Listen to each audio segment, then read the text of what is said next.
Hi viewers, today we are conversing with Abhishek Gupta, co-founder and CEO of WeVOIS, a Rajasthan headquartered waste management startup.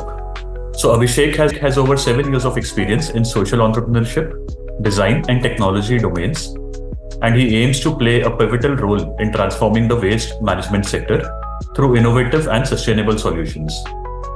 WeVoice had started its operations in 2018 and has a team of over 870 workers, including the sanitation workers. So, welcome to this podcast, Abhishek. Hi, Akshay. I'm glad to be part of this podcast. Please run us through the whole process of waste management, starting right from collection till the last step. Okay, so before coming to that part, I'll just quickly set up a context so that our viewers can understand why waste management is a difficult task in India. Right. So, first of all, we formally started thinking about waste management in year 2000 because in 1996 there is a plague attack at Surat, and after that we started thinking about waste management. But since then we were not very successful. And in year 2040, Swachh Bharat mission was launched with the vision that we can make India one of the cleanest country in the world. Now, when we launched this flagship program, the whole ownership for municipal solid waste management lies on municipal corporations in India. So in India, there are somewhere around 4,700 municipal corporations. And we all have heard about Ghazi dump site. There's a huge mountain, and not only at Ghazi, at every city there is a dumping point, and it is almost at a critical stage, just like Ghazi. And problem is, if we continue to follow the same behavior which we are doing today, very soon we'll need another land equivalent to Bangalore. So coming back to the problem statement part, so the problem solving lies on municipal corporations' behalf, and this is a very difficult problem. I'll explain you again with a quickly one example. So, for example, if we want government has to put electricity or water connections at 1 lakh household of their city, so it's a one-time job. And maybe in a span of 6 months or 9 months, that whole work can be done. And even if we have some complaints, so it could be a one time, or maybe frequency of that complaint would be 1 or 2 complaints per year on an average. If I have any problem with my connection. Right. On the other hand, waste collection is one of the most challenging tasks because the same thing we had to do every day. We have to go to each and every household every day. We have to collect waste, and even if some houses get skipped, there are complaints. And not only complaints, we all have this behavior that we want to keep our home offices clean, but we don't think about if we throw it outside or if we burn it, how it is going to harm us. So that's how the challenge is. So again, if it comes to some electricity connection or a water connection, frequency of problem could be 1 or 2 per year. But in waste management, that frequency could be 365 times. Even one complaint from one household per day, it could be 365 times a bigger problem. And again, the solution has to be provided by municipal corporations, and we do not have proper infrastructure for them with which they can, do it in a very efficient manner. So even today, after 10 years of Swachh Bharat mission, our collection efficiency is not 100%. Still, it is 70%, 75%. And that remaining 30-35% waste is either buried in open lands or it is burnt near, like we can see, we might have seen, or if after this podcast, if we go outside, we will start identifying such spots. So that was the problem. And now come to what WeVOIS do and how WeVOIS is doing. So we realize that the main challenging task is collection of waste from each and every household. So once that collection is 100%, then we can do the next steps like waste segregation, recycling of waste, upcycling of waste, making some value out of waste, like setting up compressed bio-CNG plants, converting organic waste into compost. So that can be only possible if we do a proper collection. So with this, we started developing a solution. So we have developed a navigation system just like Ola and Uber, and our sanitation workers use that platform. All they need to do is just to follow that navigation system. So generally we assign 800 to 1000 households to our sanitation workers. They have to just follow the navigation system and collect waste from each and every household. Because we are using a technology, because we are using a navigation system, so automatically it goes to each and every household, and we are able to collect 100% waste. So the basic problem of waste collection gets solved. Now come to the other part. So let's suppose we have to start working in any city. So first we do a survey where we identify number of properties so that we can plan our beat, number of vehicles, number of resources.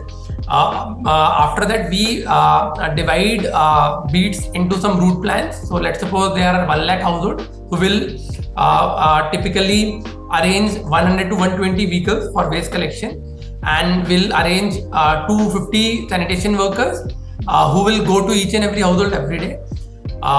First step is 100% collection. So in a span of 3 to 4 months, we reach to 100% waste collection. And after that, we start engaging citizens through activities like awareness programs at home, some nukkad natak, wall painting, and try to share them the problems which occur if we don't segregate. So we start getting segregated waste. And once we start getting segregated waste, that waste started giving us money, because if we convert wet waste into bio-CNG or a compost, it can be sold, and the dry material we can again sold to recyclers, and it gives us a pretty good amount of money. So this is typically the solution which we are providing. And good part is everything is running through automation. So there are certain SOPs. There are 30 SOPs for the whole waste management. So for example, the first SOP is sanitation workers shall come before 6 a.m. in their dresses. Second SOP is they have to reach in their ward by 6:30 a.m. Third SOP could be they have to cover their vehicle so that no waste can go out of it. Like that, there are 30 SOPs which we are following, and that SOP is making all the processes very efficient. Right. So thanks a lot for the introduction, Abhishek. So basically, you're not just helping the corporation handle or process the waste that they have collected. You are actually your team is yourself collecting the waste from households. And you also mentioned that the waste is being segregated at the household level itself. So for that, did you have to provide them with special bins where they can segregate the waste, the wet waste and the dry waste? And so how does that work? And also, do you collect any charges from the households for this? Okay, so I'll divide your question in 3 parts. So first is what we provide additional support to citizens. So first of all, we believe that if we provide dustbins to our workers, to the citizens, then it might result in they might use it for a different purpose. Okay. So rather this, what we try to do is we target 100 households every day, and because our sanitation workers are trained, we used to provide training to them. So what they do, when we are collecting, we just put 2 dustbins in front of them, and we showed them what is dry waste, what is wet waste, and we segregate it in front of them. Okay. So some of the people feel that, we should do it. Why that person is doing it for us? So with that sympathy, some people started doing segregating, but unfortunately, majority of them don't do it. So we try some other methods. So still, we are not able to achieve a very good number of segregation, although we are working from last 5.5 years. So we can see a great progress, but still a lot of progress can be done. So we don't provide dustbin because we feel they might use it for a different purpose. Secondly, we house to house we target. We try to showcase them how we can segregate what are dry waste, what are wet waste. And now comes to the user fee part. So government has a list of user fee for citizens. So it's a polluter has to pay policy. Okay. But very few municipal corporation is charging from citizens. Actually, they are funding it from their own funds. So ideally, it should be paid by citizens, but it is happening in very handful cities. Most of the cities are municipal corporations are managing from their own funds, and that funds is ultimately taxpayers' money only. So but going forward again, I see a great progress in user fee collection also. I'm seeing that people are supporting and municipal corporations are introducing, and if it happened, then it will definitely reduce a lot of burden from municipal corporation. Normally, we have seen that the municipal corporations are pretty aggressive when it comes to revenue generation through taxes or through other mechanisms. So why is it that if there's a policy for that the polluter has to pay, why is it that they are funding it from their own pocket? So there are two reasons. First is, as I mentioned, that in 2014 we launched Swachh Bharat Mission, and there was no proper capacity building of the team. Although from top level, even like every day they are doing like what best they can do, but from top to bottom there is a huge chain, and also municipal corporation has n number of works. Solid waste management is one of the tasks for them. So first of all, you mentioned correctly that they are very good in revenue collection, but there is a second part is, first is not the capacity building is not up to the mark, and second issue is there is a false rumor or a psychology also. First I'll talk about rumor. People thought that bill is added in our electricity bill, which is not true. Okay. Maybe for some cases, some municipal corporation might have done it, but there is very difficult when two autonomous government bodies collaborate. That is a very rare case because they have a different set of working when two autonomous government bodies are there. And second is like citizens or there is a psychology. You can't ask money for this. So there are I should say there are three basic reasons. First is there is no proper capacity building of municipal corporations. Number two, there is a rumor that we are already paying in our electricity bill, which is not true. Might be true in one or two cities, but in general it is not true. And third is people take it as a understood service that it should be provided by municipal corporation at free of cost. So these are the three reasons. Okay. Plus, I think it must be not mandatory also. I mean, the households can always choose not to pay to the municipal corporation and manage the waste on their own. That is also one part, and another part is there is no sense of penalty about it. So let's suppose if you are not paying your electricity bill or water bill, there is a power they can cut it. And once there is no electricity or no water, like I would go and pay whatever they want. Even I'll pay heavy penalties also. But for waste management, if nobody comes for waste pickup because I'm not paying user fee, what I'll do, I'll find some place and I'll dump it. Right. Often we also see that some parts, some particular pockets of the city, be it residential, be it commercial, we see a dump of waste starting to gather over there. And even after complaining to the corporation, sometimes action is not taken.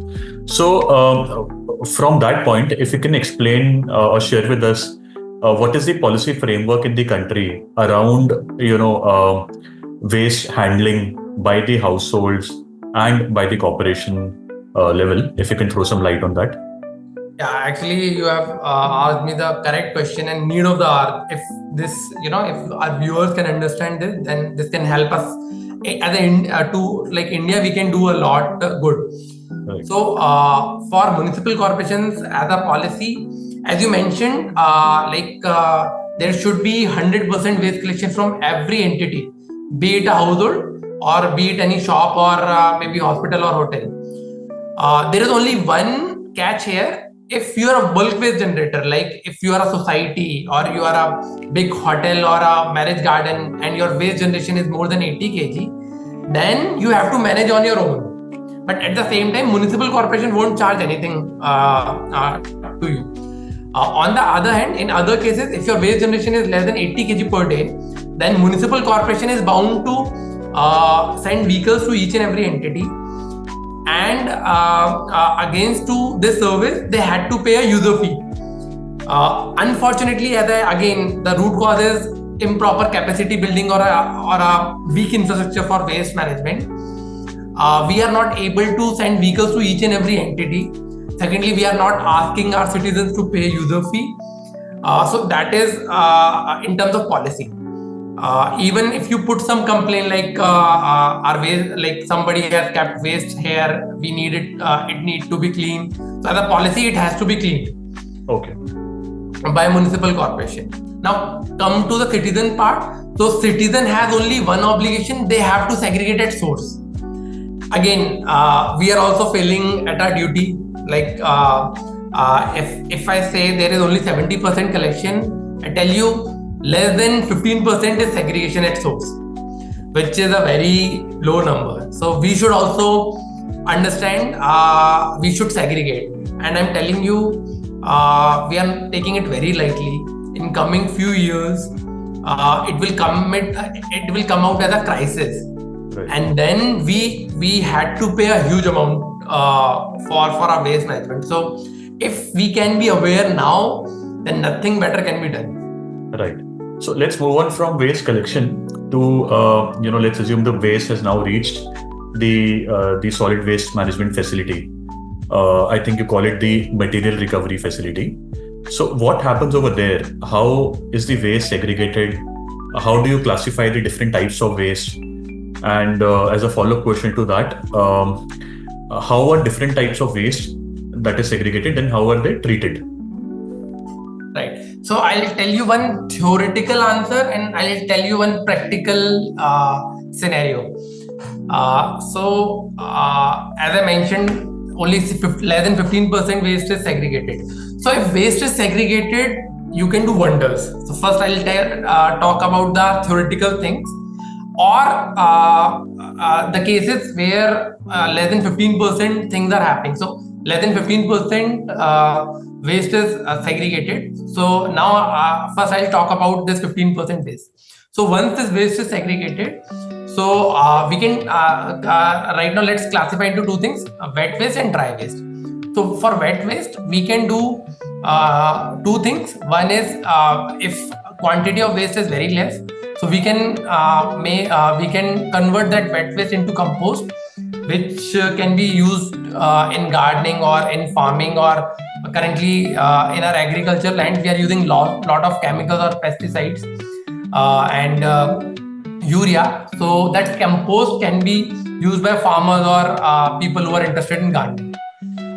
Second thing, if your quantity is more than 10 tons per day, then you can set up a bio-CNG plant. So currently, we know oil and gas are very limited, but with this waste, we can actually convert gases, and that gases has equivalent efficiency, and which can be again used as a cooking gas. It can be used as our CNG in our CNG vehicle. It can be used for industrial purpose. Right. So that is one part, which is our wet waste. Now come to the dry waste. So dry waste has like if we want to define, we can define an n number of things, but let's classify into some generic parts. So there could be a metallic waste, there could be a plastic waste, there could be a cardboard or there could be glass bottles, and the major classifications among these is plastic waste. So for plastic, we can classify further into 7 categories. So PET, HDP. So if you want to check, you can take any plastic, maybe water bottle or a component, maybe your bucket or something, you will see there is one number associated to it. So that number is from 1 to 7, and it has a representation. For example, it is 1, then it is a PET bottle. And we are not very aware, but based on that number, it has a usage. So let's suppose number is 7, then it is not useful, it is harmful. That is other plastics. We should not do it. So like that, there are further classification which we can classify from plastic. So let's suppose I got segregated dry waste. Now further, with certain mechanical processes, we can further classify that dry waste into maybe cardboard, maybe glass items, certain plastics, certain metallic, and again in metallic there can be cans which made up of aluminum, or there can be some ferrous material. So like that we can classify that dry waste, which we can recover through mechanical processes. And once you segregate that waste, most of that waste like glass, iron, some plastics, they are recyclables. So we can send it to recycling facilities. Some material we can upcycle also, like if we have tires. So nowadays people have started making chairs or tables. So we can upcycle it. And some material we had to burn it at very high temperature so that it cannot create environmental issues. So generally we call it RDF, refused derived fuel. It can be used in any of the industry which has furnaces, like cement industries, or maybe some plants, steel plants. So there that waste can be consumed. So that is the ideal scenario where our waste is segregated. But the truth is 85% waste is not segregated.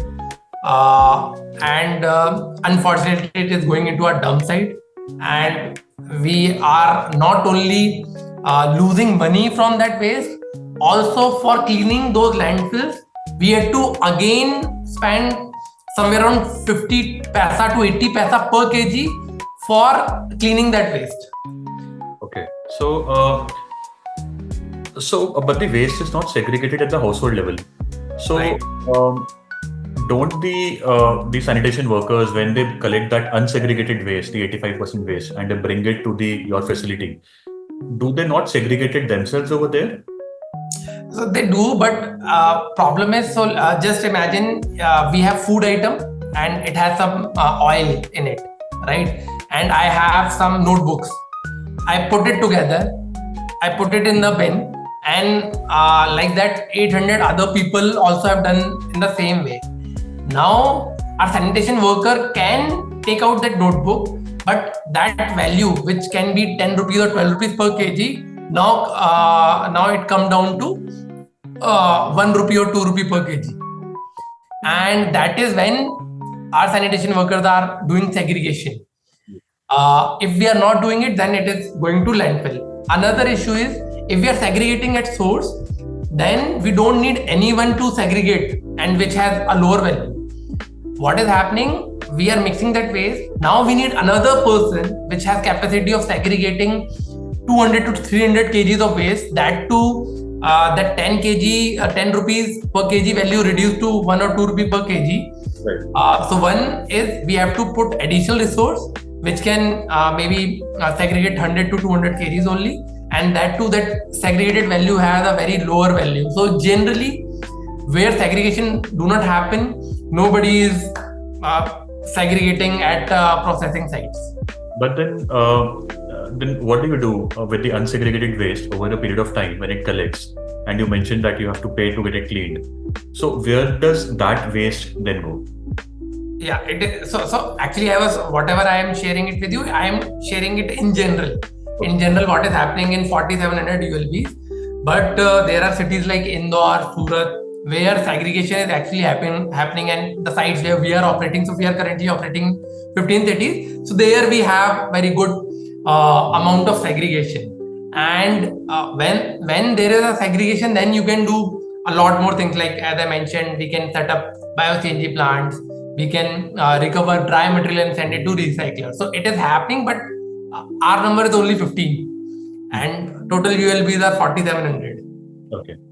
Okay. No, but in your case, I was curious to know, what do you do with that waste, the remaining waste, which is not segregated? So unfortunately, we had to deploy additional people who are again segregating. The only thing is, for the material which can get 10 rupees per kg, unfortunately we are getting only 2 rupees per kg. Okay. All right. All right. And Abhishek, can you also share what are your main revenue sources? Like, I'm assuming one would be waste collection fee from the household. The other would be reselling the segregated waste to people who have certain applications for that. So are these two your revenue sources? And if yes, then what is the split between these two sources? Yeah. So our major revenue source is collection only, because we started first with collection, and whatever margins we are getting is from collection only. Processing or waste recovery, we are doing at a break-even level, because we have to put additional resource, and again that value of that waste is very less. So we are not considering it as a part of revenue. We are just considering it as, and also as informal people are involved. So generally we are asking a barter system from our sanitation workers, that the amount of waste that you will recover, you can take it and will reduce from your salaries. So let's suppose I recovered a material of 350 rupees and salary is 400. So we pay only 50 rupees. So our major revenue source is collection only, and a split is somewhere around 97 or 98% is collection money, and remaining 2 to 3% is waste processing money. Right. Okay. Can you also share with us your current scale of operations, and what are your future plans for expansion? Yeah. So currently we are working in 15 cities, and there are somewhere around 1,500 sanitation partners who are working with us. Some of them are working indirectly, like they are using only our platform, but they are not working directly for us. And somewhere around 750 sanitation partners are working directly with us on our payroll. And every day we are collecting somewhere around 1,200 tons of waste. We are serving somewhere around 30 to 35 lakh people every day. Okay. So that's a good number. yes, and we are planning, like by the end of this financial year, we'll reach to somewhere around 50 lakh people. Okay, great. Which are the cities in which you are currently operational? So there are a few notable cities. One is Jaipur, one is Dehradun, one is Jammu, Jodhpur, Sikar, Pali. So these are some of the notable cities. Right. Thanks. Thank you, Abhishek. Thank you, Akshay, once again. Okay.